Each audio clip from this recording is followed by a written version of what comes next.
ইনশাআল্লাহ মা বাবা হিসাবে আমাদের কেমন প্রস্তুতি নেওয়া উচিত। মা বাবা হিসাবে সদ্য যে দুনিয়াতে আগমন করতে যাচ্ছে যে শিশু, সেই শিশুর জন্য মা বাবা করণীয়গুলোর ভিতরে প্রথম করণীয় হলো আগে থেকে দোয়া করা।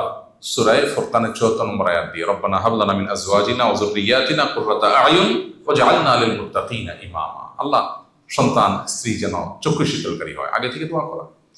সন্তান ভূমিষ্ঠ হওয়ার সাথে সাথে সুন্নাহ হলো সন্তানের ডান কানে আজান, বাম কানে একামত দেওয়া, একামতের বাক্যগুলো শুনাই দেওয়া, কোল নিয়ে তাকে শুনাই দেওয়া, এটা মুস্তাহাব।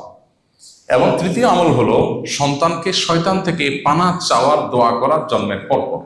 নবীজি সাল্লাল্লাহু আলাইহি সাল্লাম হাসান হোসেন রাদিয়াল্লাহু তাআলা আনহুমার জন্মের পর তাদের জন্য দোয়া করেছেন, উইযুকুমা বিকালিমাতিল্লাহি তাম্মাহ মিন শাররি কুল্লি শাইতানিন ওয়া মিন কুল্লি আইনিন লাম্মা, অথবা উইযুকুমা বিকালিমাতিল্লাহি তাম্মাতি মিন শাররি মা খালাক। আল্লাহ যা সৃষ্টি করেছেন ক্ষতিকর, এগুলোর ক্ষতি থেকে তোমাদের উভয়কে আমি আল্লাহর কাছে পানা চাই, তোমাদের জন্য আশ্রয় প্রার্থনা করি। নবীজি তার দুই নাতির জন্য দোয়া করেছেন, যেন সন্তানের জন্য এই দোয়া বাবা মা, অভিভাবক, দাদা, নানা তারা করবেন।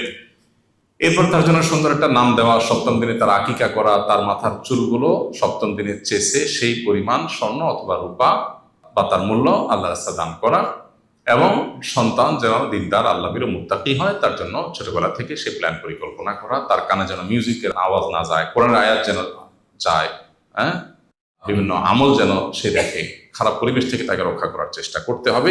তার পেটে যেন হারাম খানা না যায়, হালাল খানা যায়, খারাপ পরিবেশ যেন না পায়, দিনী পরিবেশ যেন পায়, সেই চেষ্টা করতে হবে ইনশাআল্লাহ। তাহলে বাবা মা হিসাবে আশা করা যায় দায়িত্ব পালন করেছেন।